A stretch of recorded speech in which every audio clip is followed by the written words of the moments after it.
Welcome back to the Leadership Blueprint Growth Podcast. Today's guest started in the cage, not in the boardroom. Barrett Kennett is a former pro fighter turned CEO of Cheat Code Sales, best-selling author, and one of Australia's leading voices in sales leadership. He's built elite sales teams, led a company named Australia's best company to work for in 2023, and trained teams in over 30 countries. Barrett doesn't just teach leadership, he builds high-performance cultures that actually win. Barrett, welcome to the show. In your own words, how would you describe the work that you do in leadership and sales development for someone hearing about it for the first time? I think it's transformative. I mean, the first word that comes to mind for me is fun. Like I really enjoy what I do. But then I think if you dig a layer deeper, it's like what makes building sales teams so enjoyable, so fulfilling. And it's in the truest sense. I mean, if you teach somebody sales, right, especially entry level or where they're in that stage in their life, that sort of 19 to 25, like, what do I do? Who am I supposed to be? What do I want to do? It's like, well, the thing that you need is the skills and the confidence. And there's nothing that will give that to people like sales, because what do you learn from at least doing a year, 12 months of a proper sales career? Well, number one, you learn communication skills, which especially in this, generation that we're in are unbelievably valuable. Then you've got the mentality, being able to handle rejection, not take things personally, handle failure and have a decent relationship with failure and improve from there. So you've got the communication skills, the mentality. You also have leadership skills that you develop because number one, being able to display certainty. Like for instance, I watched the Super Bowl on Monday, my time, because I'm in Australia, but Sunday for you guys. And you saw that the Seahawks were only up 9 points, but they cut to Drake May, the quarterback of the Patriots, and he just looked like this. He was visibly defeated already. And I leaned into my mate, Tommy, who I was watching it with. He runs a law firm. So we like sort of just had we could have the free day. And I was like, the Seahawks are about to go on a big run. He goes, really? I go, look at the body language, man. Because as a leader, the number one thing that you need as a leader is to be able to display certainty, because in times of uncertainty, people look to leaders. And so not only do you get that, but you also learn how to teach people, how to inspire people, how to create culture. So all of those packaged into leadership. And then also culture and systems. And so you learn more in your first, in your first couple of months working in a sales role than you do in most business degrees. And for me, knowing that if I'm the person who can engineer that and create an environment that, the education, the opportunity, and the community, I basically get to be like a train conductor. You know how they have like the lever where the train's going this way, and I can pull that lever and it's going that way. And if you can do that for people, it's unbelievably fulfilling. And so that's in the most wanky up myself way possible. That's what I get to do for a living. And I really enjoy it. That is amazing. Thank you so much for all that context. So I always say to my friends, if you have zero desire to go to college or you don't know what you want to do, just get into sales. I was a door-to-door sales rep as an 18-year-old young man, and I learned so much about myself, about business, about communication in 4 weeks. 4 weeks in the streets. And like you said, beats 4 years in the classroom. You learn so much about mental resilience, like you were saying. And I feel like in business or even in life in general, if you're going to be successful, you have to learn how to fail, how to take the punches and just roll with life. And speaking of punches, you were an MMA fighter. How in the world did you manage to get into that field? It was actually quite funny because I wasn't like a tough kid. Like I wasn't like this, like, big, scary, whatever. Like I went to, so I was born in Australia. My father ran a business, basically sold his security business and started a company that launched satellites into space. And he's had a pretty cool journey. Like he was very, very successful. Then we also lost everything. And then he sort of had a bit of amplitude and volatility to his career since. Best guy in the world. And he when he was launching that, number one, he needed to be on an American timeline, but also he didn't want to pay taxes. Bermuda is a really good place if you want to be on an American time zone and not pay any taxes. And so that's why I have a funny accent. It's a bit of everything, right? So I moved around. And so we were in Bermuda, but then obviously Murphy's Law sort of happened to that satellite business. And then we moved to America and I learned how to wrestle there. And it just, how everyone's just got that sport that's it's just in their DNA to be good at that sport. Wrestling was that for me. It was really because it was the first time I'd ever really experienced being truly good at something. And how that makes you feel when you're good at something. It was a big part of who I was. But then when my family moved back to Australia and I graduated high school, I kind of had the choice. I mean, I'd gotten into a few universities in America, but my heart was saying, nah, Australia's where you need to be. And so I moved to Australia, but there isn't any there at the time, this is like 15 years ago, there was no wrestling there. There was no like nothing. And not even there wasn't even that much Brazilian jiu-jitsu, let alone wrestling. And so the next best thing for me, and that big part of my identity and who I was to start fighting. And I kind of, it was like, okay, it was fun, it was good, I enjoyed it. And then about 3 months in, and I was only like 17 at the time, my coach just leans in, he goes, I got you a fight. I was like, you got me a what? He goes, yeah, come on, you can do it. I'm like, I don't want to just come on, you can do it. And I ended up winning by armbar, second round armbar in that fight. Sure. And I was like, oh, okay, this is actually more fun than I thought. Basically, my whole fighting career came down to the fact that I got bullied into fighting, and it turns out I liked it. So bullying works. If anyone in your audience, bullying is good. So, and that was really good. I ended up, because again, no one in Australia knew how to wrestle, so I had this like cheat code, no pun intended, that no one could really stop, and so I ended up becoming Australian champion within by the time I was like 19, 20 years old, and then Oh, you should. and it was it was a very fun experience, and that sort of set the platform for me to then go into business and obviously be able to achieve what I've done in business now. Yeah, no, great talking point. So after fighting, were you 19 when you decided to pivot into sales, or I guess when did you make that transition from pro MMA fighter champion to, all right, this was fun. Let me actually, take a turn over here. I mean, it was kind of bad luck turning into good luck, and I kind of do feel like the universe had its hand on it. I because again, when you're fighting, especially if you're fighting professionally, you can't really have like man who chases two rabbits catches none, right? It's an old Confucian saying. Mm, It's very hard to pursue the athletic dream and a meaningful career at the same time. So you see a lot of people do yes. security, and you got to have free days. And so I was working in nightclubs. I was doing hosting, which is tough gig. I just stand out the front and find the attractive women and bring them in for free drinks in like the top So, district in Australia. Tough gig. And then I also, a little bit cheeky. I'm obviously a changed man now, but I was doing like topless waitering and stripping as well, like Magic Mike style dancing. And it was really funny. It was a good 2 year window on government documents. When they say occupation, I would write stripper slash cage fighter on my like government documents. So like, it's a pretty interesting life, all things considered. But I ended up when I was doing the hosting, I got jumped by a bunch of like African tourists or it's like 4 or 5 big African guys, and I ended up giving them a bit of a hiding, but I ended up breaking my hand on one of their heads, and so and hands take forever to heal. It's like 6 month recovery.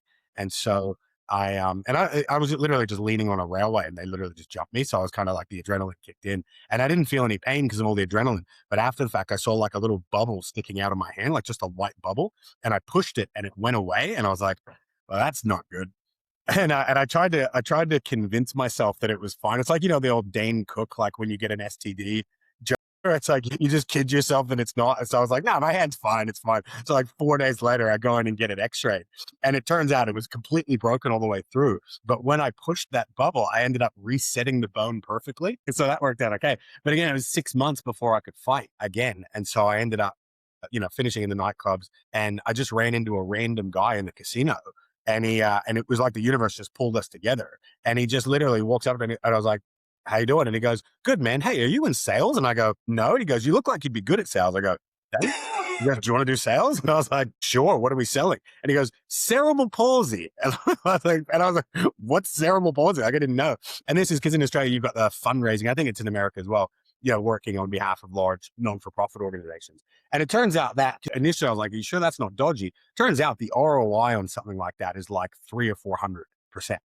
So every dollar these charities will give these fundraising teams, even though those companies can make a lot of money through good volume, they actually make a lot of money in terms of what they spend, their ad spend, way more effective than like social media or whatever, because you get the ongoing monthly donations from that.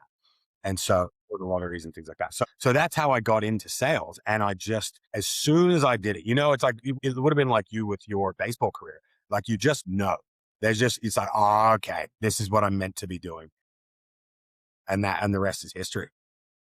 absolutely. So what was the trajectory from, collecting donations to becoming actually really good at sales to leading probably some organization nearby and then becoming what you are now? What was that pathway? It was an interesting story, right? Because I mean, the sales stuff, why I fell in love with it, it's like you mentioned before, I learned more in my first 3 months of doing face to face sales than I did in a 4 year degree because I studied it. I got a business degree, spent like 80 grand on the thing. And this is partly why I'm so motivated to do what I do and have people experience that is because like I wasted 80 grand and 4 years. And I've got some great friends out of it, but technically, I own 5 different businesses. I've not used that business degree once. There's been no use of that. And anything that I have learned from that, I can just get off YouTube.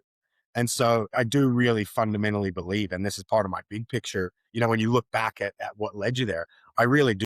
I'd love to see a world and help engineer a world where in the next, 5 to 10 years, it's just commonplace that instead of going to university to study business, young people who have that above average desire to be successful, that instead they do 6 to 12 months of face to face sales, whether that's door knocking at Mm, shopping centers. I don't really agree with phones as much just because you don't have as many weapons and it's still technical, where or technologically fraught. Whereas the face to face, it makes you better at everything. You get people that do that, and they'll start sending food back at a restaurant, or they'll start getting good at talking to members of the opposite sex. Like it's a meta skill that takes you elsewhere. So for me, I really loved it, and I did it for about 8 or 9 months, and I set a bunch of records for the company. I just because it was the only job I'd ever done that felt like a sport.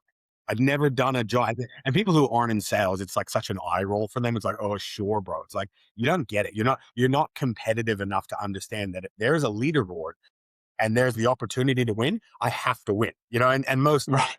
you've got that in you, right? It's like it's no different than playing FIFA or Madden with your friends. Like it's and you have those moments like you go down 2 cells, you come and do that like lock in, like no, you know what I mean? Like you have that, and so I fell in love with it, but I also had a lot of pressure from me in my family and my network of saying like, okay, cool, that's great, enjoy your little sales thing, but when are you going to use your degree and get a real job?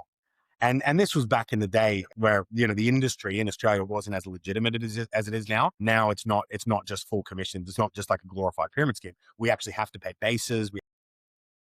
It's a lot more legitimate now. Whereas, which is ironic because I actually preferred full commission as a seller because same as a fight, like I'm good at fighting when I get hit. If I haven't been hit yet, I'm not that good. But as soon as you take that first punch, you're like, okay, I'm in a fight now. And you go. And for me, if I got to work that day and I'd made $0 so far, that was my hit. I was like, okay, lock in, let's go. So that worked for me, but now it's all the industry is a lot more regulated. But back then it was very cowboy and it was just a lot of those pressures. And I ended up caving in and listening to them. And then I got my dream job working in, advertising and marketing. And I just ended up spending 2 years doing stuff I didn't love. And Mm, that was that. And so I did that and I think I got into the game when I was about 23, spent about 2 years just bouncing around doing stuff that I thought I wanted to do and just didn't feel any fulfillment from. I ended up mhm, I had a bit of like personal stuff going as well. My twin sister passed away and I just didn't take it very well. Because I sort of had to be that person who was okay with my family, like my parents and my brother and stuff like that, that I never actually let myself process it. And so I ended up just doing nothing for 8 months. When I say nothing, I mean literally I just I had money saved from when I was working and I just spent it all. And I just ran out of money and just partied for like 8 months straight. And so I ran out of cash and I was like, okay, I need to do something. And by that time I was about 20, nearly 26. And I said, okay, well, what are the things in my life where I've had the most fun, made the most money and grown the most? And that's what then took me back into face to face sales. And I ended up getting a handout from or hand up more so that from a mate called Nick, who was one of, he was really, really good. But unbelievably talented. Like still to this day, I would say he's better than me on my best day, but has demons. And so he, was very big on self sabotaging. And so he'd build these mm, and then just ruin it for himself. And so but he got me back into the game. And for that, I'm eternally grateful because it's like, you're like dating the perfect girl in high school, but you just need to go and date a bunch of other girls. And then, you meet each other later in life. And it's like, oh, wow, you're still perfect for each other. And that was my story with face to face sales. And I just hit the ground running with it. And then once I just realized that, that burn the boats, like I've done a bunch of other things. I've been a fighter. I've been an author. I've done all these things. What is the thing I can be the best at and accept the failures for? And that's where we really, we picked up steam as a business. And then when it was just almost like turbocharged by the fact that once the team started getting bigger, I started seeing the impact it was having on people. Or I'd have someone that finished up with us like 2 months later that send me like a 5 paragraph text about how much it impacted them. And I was like, oh, I could get used to this. And that's where the mission and the purpose of the business came from, is realizing that it genuinely can be the best personal and professional development avenue in the world for young people who have that above average desire to be successful. I mean, if you're not someone like that, you'd hate it, right? If you're someone that just wants Yes. relaxed and cushy and has that I get paid for my time, not my ability mindset, you're going to hate something like sales. And you're laughing because I know you've done this yourself as you've Exactly, experienced it. bro. But for those people who have that mongrel in them, it is the best. I've been running an ad when we recruit, because recruitment's obviously a big part of it, of a business like this. And I've been running an ad that says, if this isn't the best job, if after a month, if you can make it for a month, and we have very good retention as well. We're not just like throw it at the wall and see what sucks. But we say, if you can make it, if you make it for the first month and this isn't the best job you've ever had up to this point, we'll give you $500 cash. And we've been running that ad for nearly 3 years. Not one person's taken us up on it That's amazing. because we know who it's for. And so that's Right. the journey. That was the trajectory. No, thank you for all the context there. You and I have very similar parallel lives. So I was an elite level baseball player, kind of like you, wrestling and MMA. I injured myself just throwing too hard, playing too much, etc. Had an ego death where I essentially lost my father and the game that I loved all at the same time. So I was in a process of grieving, became an alcoholic amongst, abusing other substances for like years, like lost myself in the sauce, partied all the time, would make money, then blow it all on, partying or whatever. And eventually I realized, I'm like, dude, I'm absolutely going nowhere. Like what made me happy when I was a kid? And it was hustling. And when I say hustling, I mean like working hard at something, dedicating my time, Okay. effort, energy into one craft. Exactly. And my dad was in sales. He gave me like some advice saying, hey, like if you want to make a lot of money, you should get into sales. I'm like, all right, whatever. So as a young man, I got into sales, and it's like the baseline entry point of becoming an entrepreneur. I mean, sure, it doesn't have to be direct sales like MLM, but any sales job where you're 1099, you get paid when you perform, when you make a sale, which is just like business. If you don't make a sale, if you don't sign a new client, you're not getting paid, you're not feeding your family. Yeah, basically where I was going with that is you and I are very parallel in being elite level athletes, getting into sales because we are high performing. On this subject of high performers, when you are working with sales teams, what is like the framework or the method or the philosophy you use to instill high performance amongst the sales team? Look, I think that there are some certain things that you need to have as foundations to run a successful sales team. To run a I mean, you can run an average sales team just by fluking a few good guys and having a decent recruitment pipeline. But to run a top level sales team, that what you really need more than anything, and in order of importance, I think, is number one, you need a culture of discipline. Right. So like Mm, so not so much a culture, but you need a really strong team culture. And that culture, it's what is the identity of these teams? What are the values that what are our non-negotiable rules? And non-negotiable. Yes. be able to I call it the 3 R's when you've got rules and values, is you've got to reward, reprimand, and remind. It's not enough to just have them up on a wall on a poster. You've actually got to be constantly spamming it with the guys. And if you do it properly, it's actually motivating. Because if you're telling people this is who we are and they find alignment with that, they're gonna have that loyalty and they're gonna want to go out to battle for that business. And so Yes. you've got to be reminding them, but also if someone displays the values of your team, then you got to be able to hype that up and make a big deal out of it and give recognition. Like for instance, if one of your values, and sometimes they can be relatively arbitrary, but if they're like go the extra mile, and then somebody stays out an hour later to go and hit their target, then you want to make a huge deal of that because you want to see more of that. You want to water the plants that you want Mm, to grow. And then mm, also you got to reprimand, right? If somebody breaches a company value, for instance, if you've got I mean, it's the most garden variety. It's like the basic bitch of company values, are like honesty or integrity. It's like that's an expectation, not a value. But theoretically, if you have that, if integrity is one of the values, and then you have somebody go and intentionally mislead a customer or something like that, It's like you got to pounce on that. You got to make a big deal out of it. Not necessarily a public hanging, but you definitely need to make it known. Hey, we don't do that here. And so the first part of the foundation is having a really strong culture. And you can decide what your values are. You definitely want to have one about interpersonal, how you treat each other as a team. And then you want to have one around what's expected around work ethic and stuff like that. But I think that fundamentally culture is the number one thing. And you get that by establishing if everyone on this bus has to have a ticket, what's the ticket for the bus? Because I don't want anyone Mm. riding this bus without a ticket. So that's probably the most important thing, in my opinion, by far, that separates good from great. The other one is what I call a skills obsessed culture. You want to have the kind of culture in your team where the conversations that are organically happening are about skills, where people just come in early and they're just reading manuals or they're watching, platform videos or whatever, where it's like the cool thing is to be nerdy about the skills. And you can engineer that.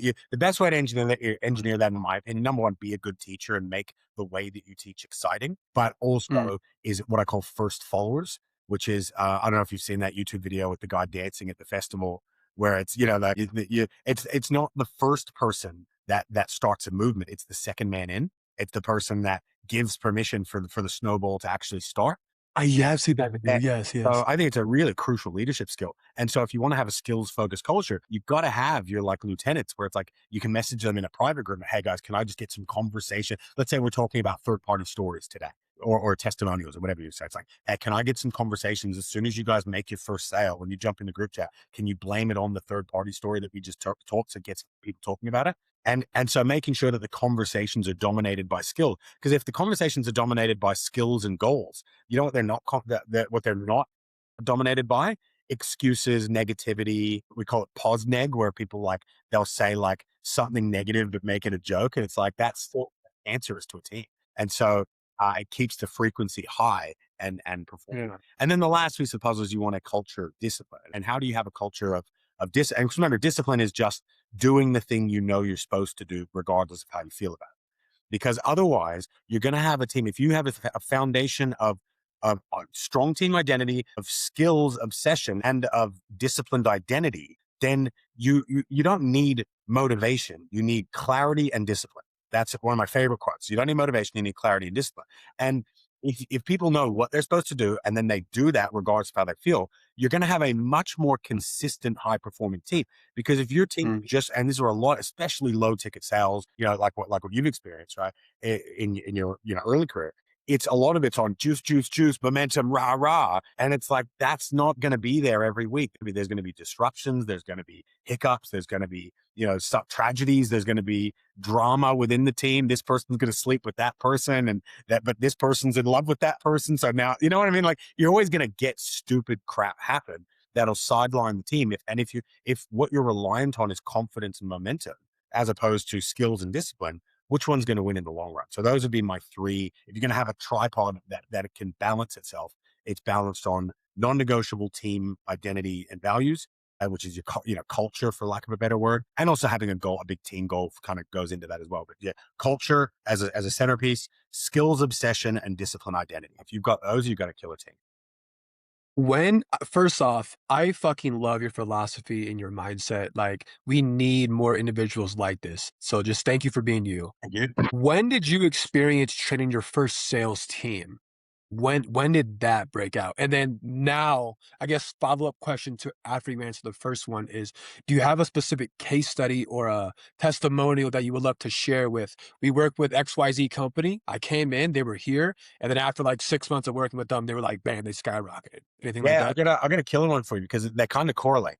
And it was that I look, if you're a good leader in the sense that I call it Mosesing, right? If you're really good at creating a vision, hey, we're going to the promised land and it's going to be amazing, and creating the team values, which is, that's Moses, right? 10 commandments, we're going to the promised land. And if you can do that as a leader, you're going to be able to inspire good people to follow you as long as you're not full of crap.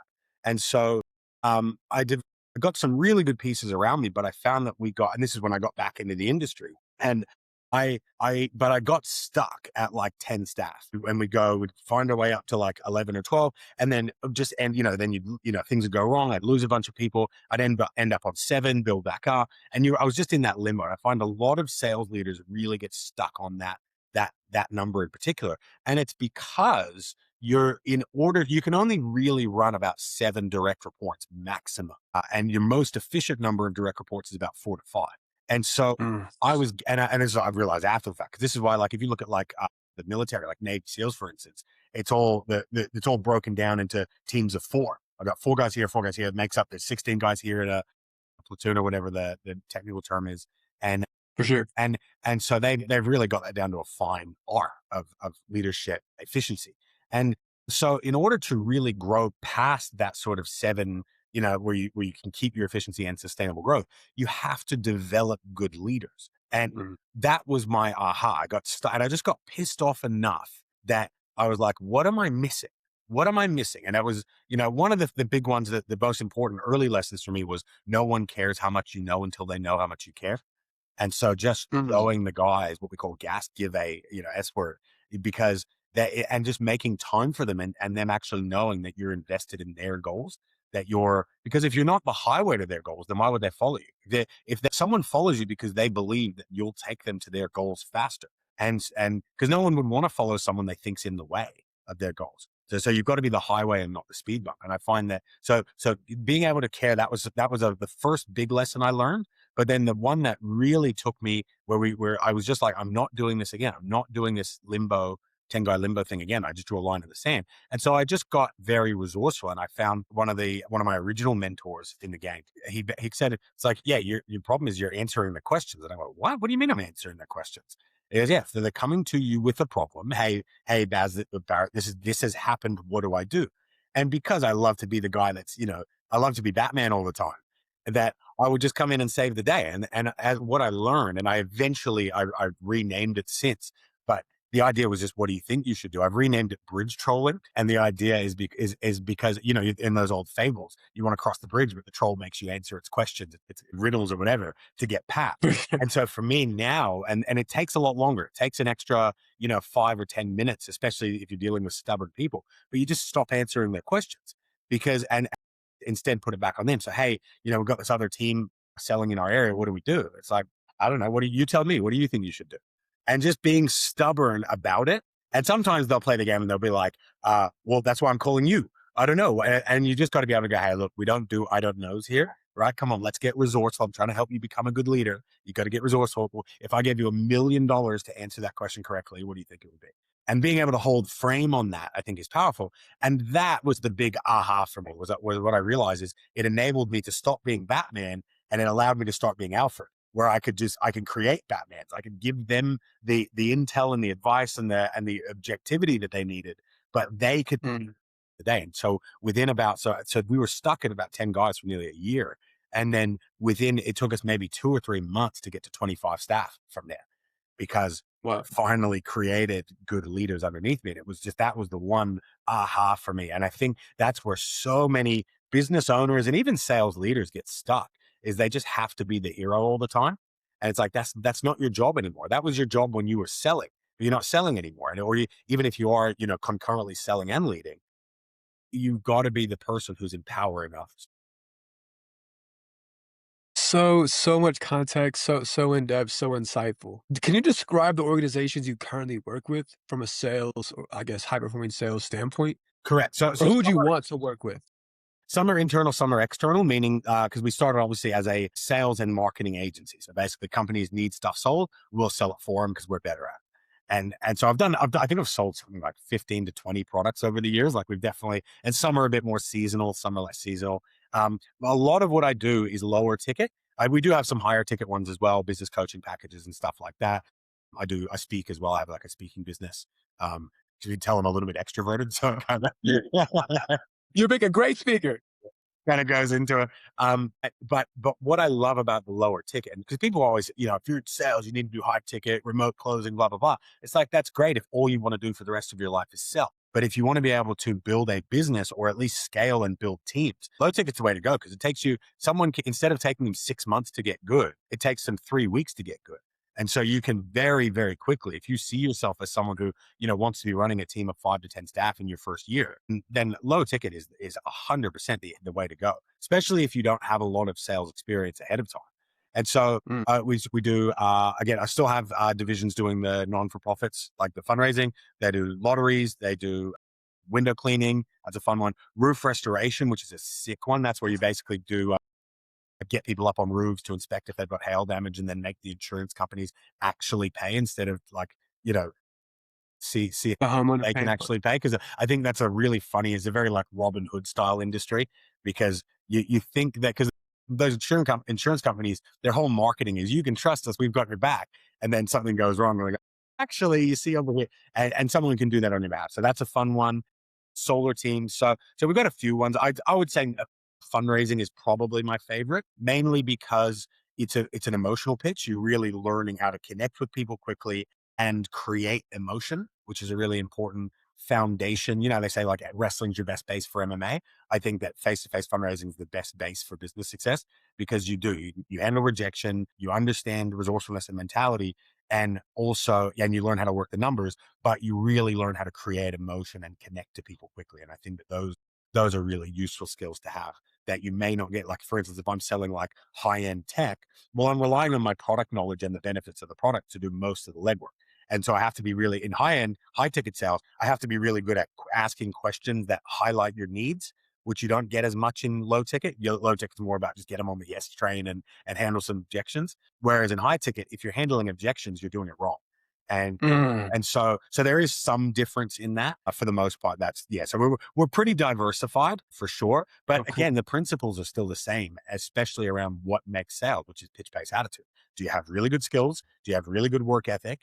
And are you somebody who can convince yourself, like trick your brain into believing optimism works? 'Cause that's all optimism is. Optimism is just deluding yourself into believing the result's going to happen and then it actually happening.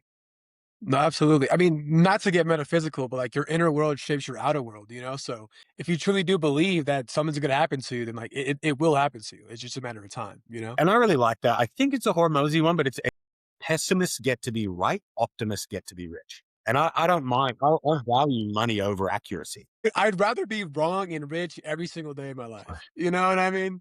So yeah. So can you describe, I guess, like you're not an outsourced sales agency. No, you just work with direct sales organizations, some high ticket, some low ticket. So some are my own products, or some are I actually own the businesses 'Cause you for. s you said you own 5, right? Yeah. And a couple of some of them are in the same business, but in different countries because I've got teams in New Zealand. The main ones, yeah, the ones I listed plus the speaking. I kind of loop the books into the speaking. It's all just one big educational, um, yeah, umbrella. For sure. Well, on the topic of the book, do you wanna give us an overview of what that entails? Yeah, for sure. The cool thing, and again, it's we alluded to it before. Sales in particular, one of those ones that really feels like a sport. Once you get to my level, where I don't actually have to actually manage any teams anymore, I'm kind of like the queen. I just kind of smile and wave and remind people I exist, and don't really do anything else anymore. And so most of my time now is spent mentoring the emerging leaders, and one on one time or running big calls and meetings and stuff like that. And so Mhm. what I get to do now that I'm not having to be as present in the actual day-to-day operations, is almost all of what I do is performance psychology. And if you boil down performance psychology, it's not this big, metaphysical rah rah woo woo thing. It's like what are the fundamental tenets, the first principles of performing at your best? And that's where I kind of had the aha moment. Was like, well, it's only two things. It's number one, how can you get better? Like, how do you improve your skills to get good? And then number two is how do you improve your discipline? Because if all that to be really good at anything is to know more than other people in your space know, and not so much know in terms of width. I don't need to know 1,000 different. It's the old Bruce Lee quote. It's you're not the man that's practiced 1,000 kicks once. You're the man that's practiced one kick 1,000 times. It's like how much depth, not width, but depth of knowledge do you have on the things that move the needle the most? And so your habits and your identity and your ability when it comes to learning, retaining, and using and perfecting information, that's going to be a big needle mover. And then the other side of it is, yes, knowing more than other people know, but also doing more of those things than other people do. That is, if you want to talk about, and the book is called The Greatness Equation. And that is literally, it's what is great? Great is separating yourself, being better than other people at the thing. And the thing can be whatever your thing is. But and Right. it's just your ability to learn the things. Like I use the term, in my own way in the book. It's do the things. It's like you have to learn what the things are and then do the things. And the things are going to be different for every industry that you're in, right? Or industry or sport or form, whatever it is. It's like knowing more of those. If I'm a director, the things might be like a movie director. It's going to be like knowing the different angles that create different emotions. If I put someone off center slightly to the left, well, that creates a sense of mystery, of like I'm missing something.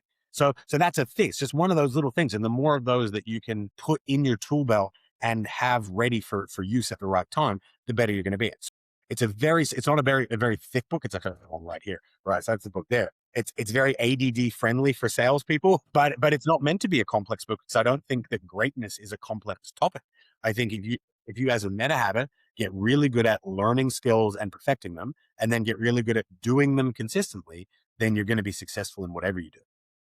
Period. Yes, that is a belief and a philosophy I carry with me, and try to instill that into others as well. What are like the biggest thing, or what is the biggest thing you're looking to accomplish this year, my friend? Before we wrap up here.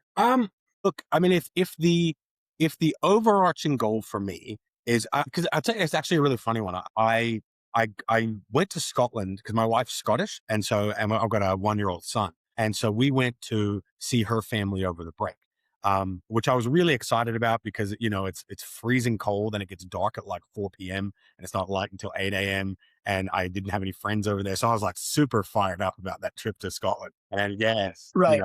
it was good that we get to, get business class flights there and back as well. So it was, I really am glad it was, just a nice, cheap, easy, 3 to 4 week holiday that I really wanted to go on.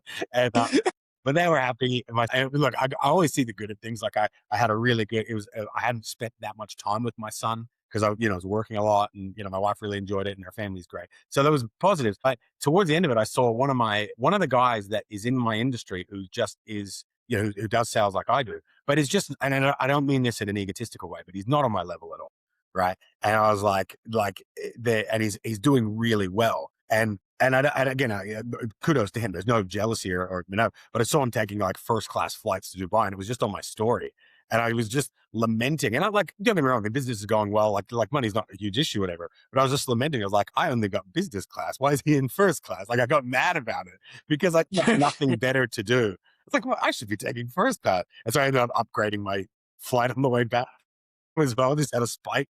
But because I think if you're a competitor, you're always competing, right? And so Yes, I was 100%. like, man, why is that? Why did that piss me off? And I realized because I've had bigger years financially than I had last year. My team's bigger now than it used to be, but I've had guys promote to like franchise ownership level.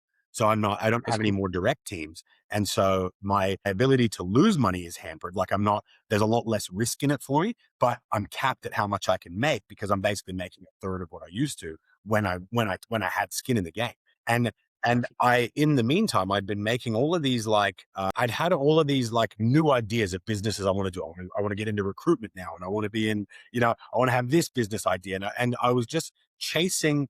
I was doing too much, and I was like, And so my goal this year is let me get back to doing what I was really good at, which is just laser focusing on building really good face to face sales teams, and Mhm. and I just said, I'm just having a year of no. This year, I'm saying no to every other, and especially, you get to your and my level, people come to you with business ideas all the time. And some of them are like, oh, that's actually really good. Like, we should do an e-com business selling like, sauna hats. Like, you know what I mean? Like, you have all these like distracting ideas. I'm like, no, I'm doing a year of no, where I'm just locking in on the thing that makes me the most money.